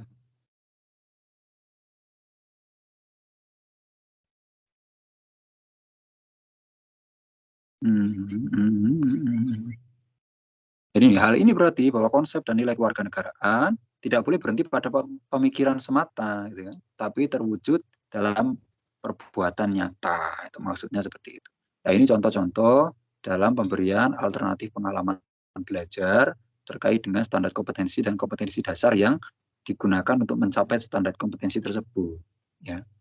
Sistem pemerintahan desa, kecamatan, siswa mempelajari dokumen, atau siswa diajak untuk datang ke pemerintahan desa langsung. Tergantung Bapak Ibu pola metodenya seperti apa. Ya, mempelajari dokumen atau bermain role playing atau bermain peran. Otomatis ada yang berperan sebagai kepala desa yang notabene didukung dengan adanya uniform menyesuaikan dengan kondisi existing yang real. Logo-logo lambang daripada simbol tanda daripada kepala desa, simbolnya itu seperti apa gitu kan. Atribut yang biasa dipakai kepala desa tapi bukan oleh ASN, bukan oleh sekdes ataupun bukan oleh pegawai pemerintah desa selain kepala desa. Itu mereka tidak memakai logo itu yang ada di kirinya itu kan. Kemudian struktur organisasi desa, ya, siswa berbicara tentang kedudukan fungsi diskusi. Kemudian audiensi langsung dengan desa, ya, kedudukannya dengan lurah dan camat, ya boleh nggak apa-apa, atau dengan camat langsung karena memang secara aturan undang-undang tentang pemerintahan daerah itu hubungan antara desa itu nanti langsung dengan kecamatan dan juga pada bupati, dia bertanggung jawab langsung pada bupati kan gitu ya. Walaupun secara koordinasinya main secara kecamatan. Ada kelurahan kalau masuk kota, kalau desa di kabupaten yang notabene langsung tidak ada lurah. Ya. Kadang orang menyebut Pak Kades ya Pak Lurah, walaupun secara kedudukan kelurahan dengan pedesaan itu berbeda. Lurah itu dipilih siapa, desa itu dipilih kepala desa dipilih siapa, itu berbeda. Tapi kadang kalau di desa itu ya Pak Desa ya Pak Lurah gitu. Itulah ya kadang menjadi jumbo. Kemudian memahami sistem pemerintahan kabupaten, kota, dan provinsi. Ya. Lembaga-lembaganya, ya, mempelajari dokumen tentang pemerintahan kabupaten, dari sejarahnya, itu bagus ya, menarik tuh. Nah ini juga menunjukkan sikap terhadap globalisasi, mengumpulkan contoh lingkungan tentang fakta terjadinya globalisasi, pengaruh globalisasi terhadap perilaku masyarakat, ya, macam-macam. Nih, dengan kata lain apa? PKN menuntut terwujudnya pengalaman belajar yang bersifat utuh, memuat apa? Belajar kognitif, kemudian belajar nilai dan sikap, dan belajar perilaku. Tiga hal itu yang sebetulnya menjadi kolom-kolom daripada capaian atau implikasinya ya. Kemudian apa? Guru seyogyanya siap memberi contoh dan menjadi contoh. Wah, ini luar biasa. Jadi Bapak Ibu guru tak ubahnya seperti halnya model yang mereka lihat paling ideal, yaitu Bapak Ibu guru dulu. Baru mereka bisa mengaksi.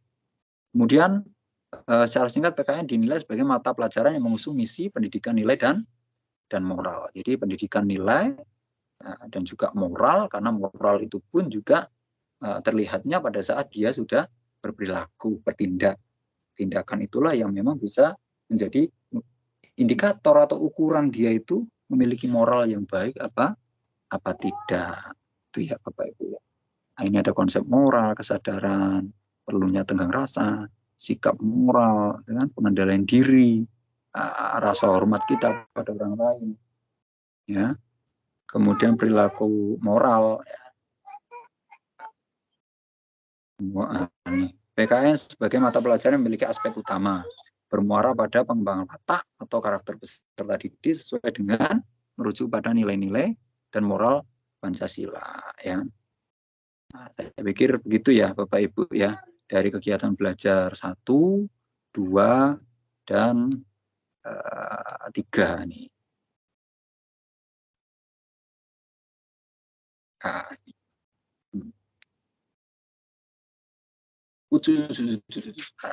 sip. Dari sini mungkin ada yang ingin menyampaikan pendapatnya, monggo Bapak Ibu. Bu Faradita mungkin. Bu Faradita di mana ini posisi? Di rumah? Di rumah? Iya. Di rumah. Oke, siap. Budia Arum. Gimana, Bu? Ya, Pak, di rumah. Rumah ya. Kemarin ada tuh mahasiswa. Di mana?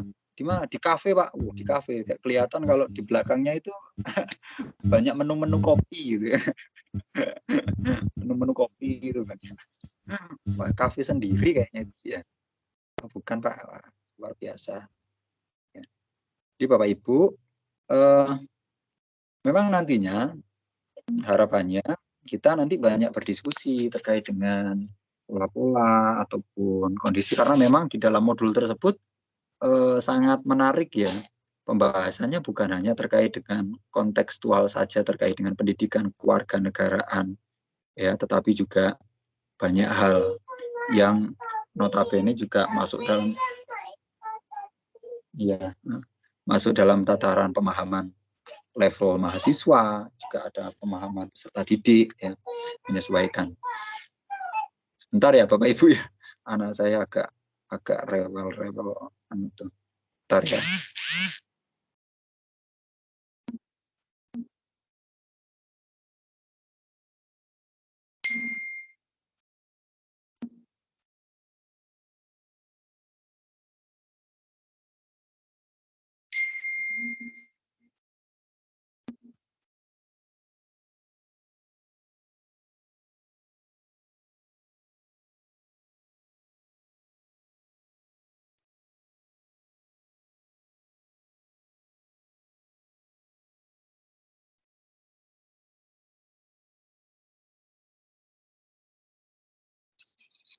Nah,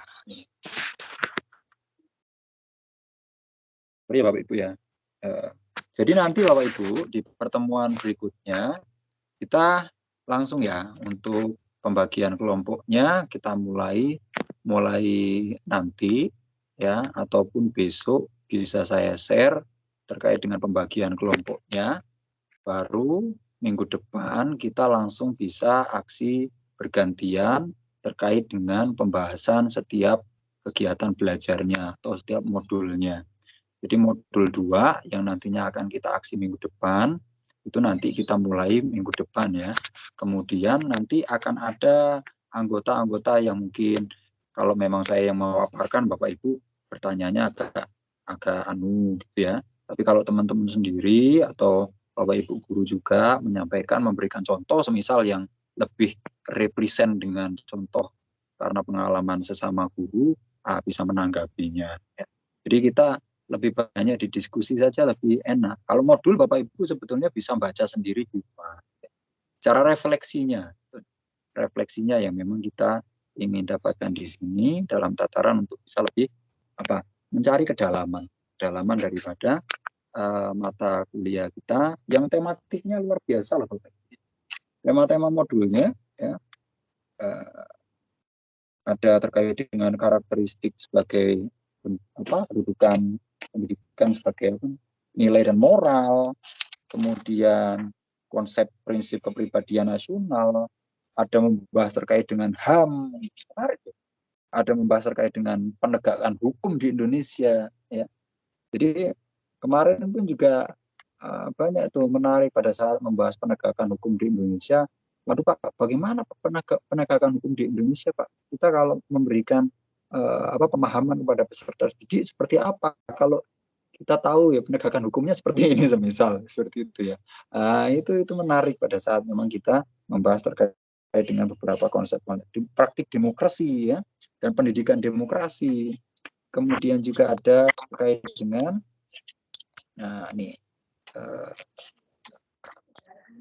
konsep kepribadian nasional itu ya Bapak Ibu ya. Walaupun memang kita tidak membahas total dari seluruh banyak modul yang ada dalam buku tersebut. Yang kedua, Bapak Ibu, terlepas daripada aturan-aturan yang sudah keluar di luar terbaru yang memang mendasari dan juga menjadi acuan daripada munculnya suatu sistem pendidikan nasional terbaru. Tapi selama modul kita belum ada revisi terbaru, ya Bapak Ibu harus menyesuaikan dengan modul yang ada ini ya. Karena kemarin pun juga kita sudah membahas dengan para tutor bahwasanya kalau memang modulnya kan masih tetap ya seperti ini ya. Ini ya.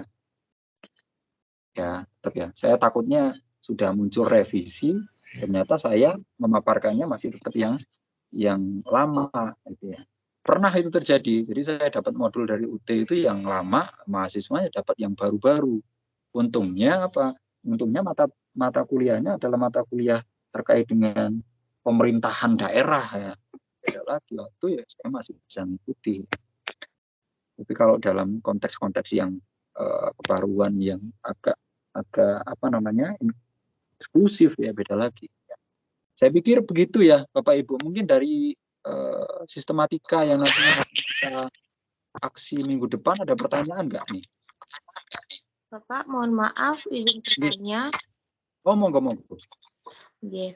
Niki untuk alternatif pengalaman belajar niki kan di sini dari pengembang di tabel di kolom ini Pak.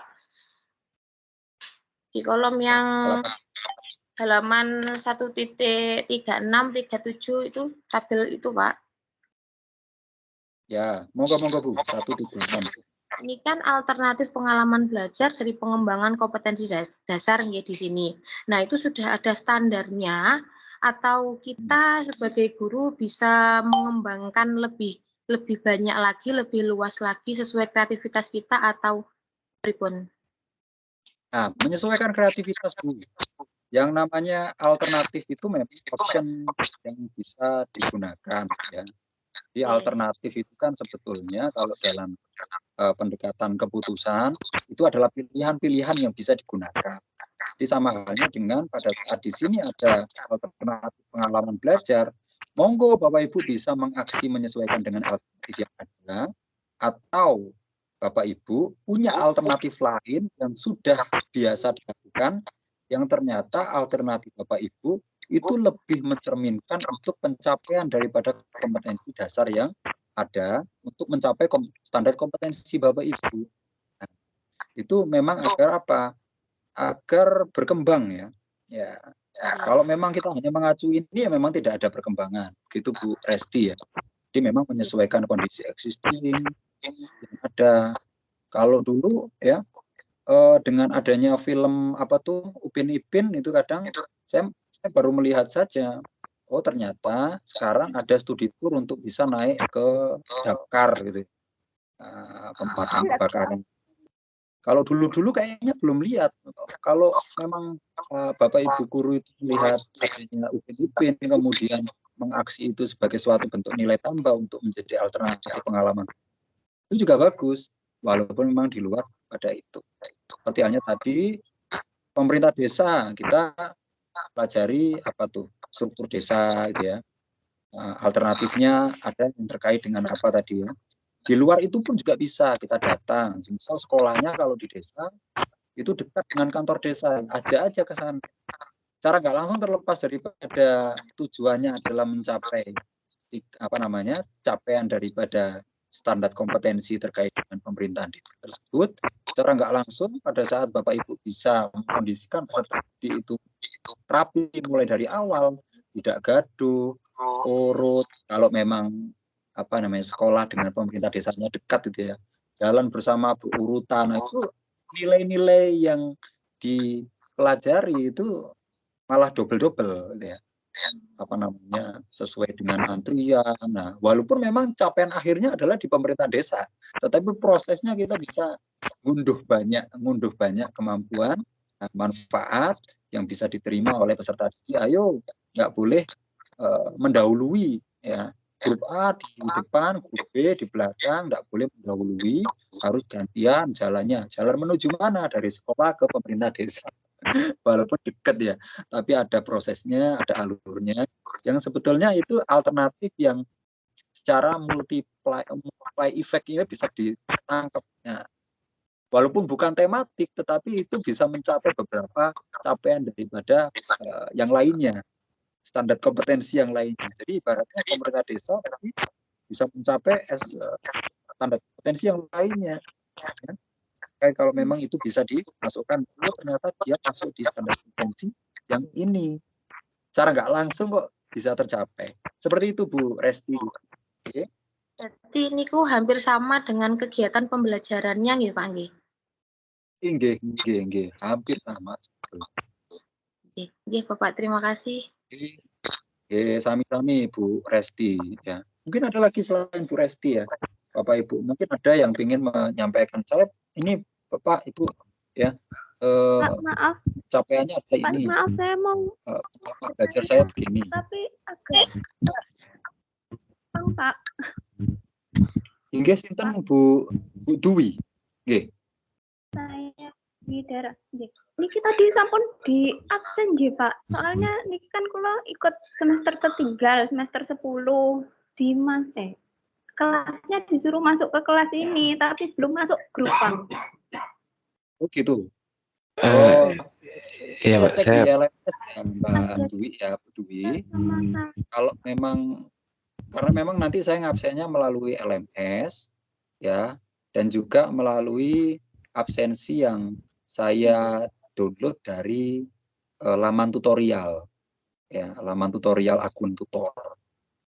Di situ nanti kelihatan, oh Mbak Dwi kalau memang diminta untuk masuk kelas saya ya, kalau memang semesternya berbeda dengan Mas Denny dan Bu Resti dan kawan-kawan, otomatis nggak apa-apa selama memang namanya sudah masuk. Tapi kalau memang secara instruktif Bu Dwi itu sudah diminta masuk sini, saya pikir nama jenengan sudah masuk dalam laman tutorial. Saya biasa untuk melakukan absennya itu saya capture apa tuh namanya partisipan. Jadi nanti langsung saya isi menyesuaikan dengan partisipan yang ada di dalam LMS. Cukup seperti itu. Enggak saya panggili satu-satu, ya. Enggak saya panggili satu-satu karena memang nanti kalau panggil satu-satu lama juga ya. Lama habis ya diskusinya. Nanti mending saya langsung capture. Yang kedua, Bapak Ibu ya terkait dengan presensi, terima kasih Bu Dwi ya untuk menyampaikan ini. Kalau semisal nggak bisa hadir, nggak bisa masuk ya, sempatkan untuk masuk sebentar aja nggak apa-apa. Ya, kemudian izin Pak, saya mau izin nggak bisa masuk, gitu ya. Nanti akan saya berikan masuk untuk kehadirannya saya tulis hadir. Ya, nggak apa-apa. Daripada memang nanti Bapak Ibu dengan kesibukan yang ada nggak masuk, tetapi mengurangi nilai dari beberapa pertemuan kan ada batasan tidak masuk ya, tidak masuk di to web ya. Saya pikir begitu. Gitu ya Bu Dwi ya. Memang belum saya absen langsung nih. Ngoten nggih? Pak, ada dua saya sama Salsa, Pak. Sama Bu Salsa. Eunika Kalau Bu Dwi juga. semester berapa? Eunika juga, Pak. Saudara. Nama Eunika juga, Pak. Nama Eunika juga. Oh, Bu Yunika. Semester berapa, Bu Yunika? 10, Pak. Semester 10, Semester 10 Bu ya? semua kita bertiga, Pak. Iya, Pak. Satunya semester 1, ini semester 10. Oke, ya nanti saya cek. Ya? Ini semester 1 tuh. Ini semester 1 kebanyakan, Bapak Ibu ini. Oh, tadi semester 10, Mbak Dar. Ini, Pak. Betul ya? Nanti saya cek juga, saya cek semuanya ya, terkait dengan presensinya. Kayaknya Mas Denny sudah share absensi juga. sudah. Ya nanti diperbarui Pak. Kalau memang yang ini masuk data siswa yang ikut mata kuliah ini nanti diperbarui. Saya sudah nulis nomor WA saya di chat, Pak. Nggih. Terima kasih Mas Denny. Nggih. Yang maksudnya ngabut masih awal-awal memang berpeluang ada perubahan. Makanya saya kadang tidak memakai absensi yang baru-baru, agak mendekati pertemuan untuk yang keempat ya, atau pertemuan ketiga baru saya lakukan download terkait dengan presensi mahasiswa yang ada di laman tutorial yang nantinya menjadi pelaporan dari tutor untuk melakukan penilaian terhadap mahasiswa. Itu sudah update. Kadang KBPLA daripada UPBJJ itulah melakukan updating itu dalam proses. Ya, seperti halnya registrasi yang beda. Itu kalau di awal-awal terkait selegenje beberapa itu biasa. Saya pikir begitu ya, Bapak Ibu ya.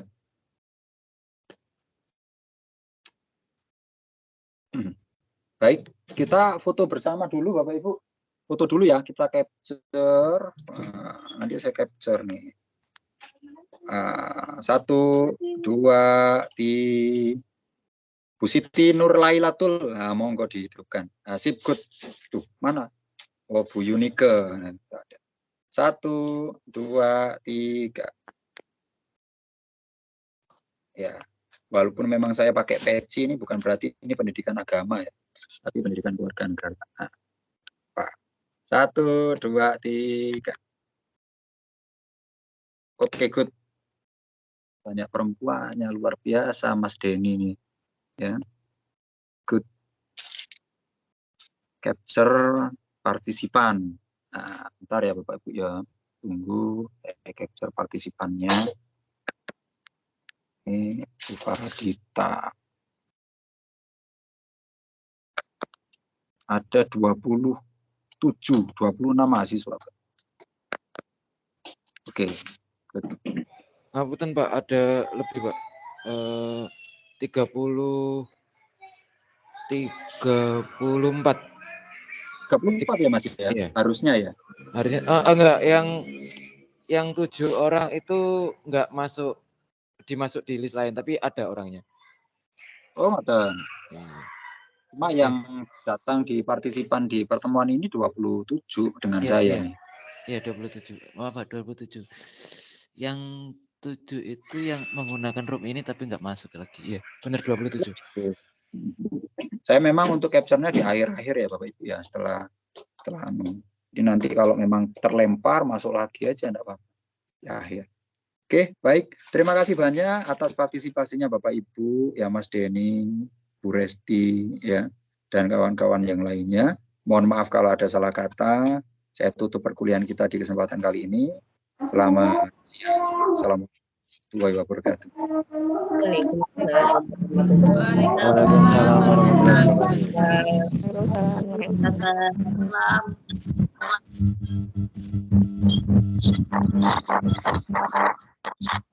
Alhamdulillah, mari bubuk. Jam 1 masih kuliah lagi. Bu. Setengah jam. Jam 1 ya. Bentar. Saya mau matikan recording dulu. Oh, gitu.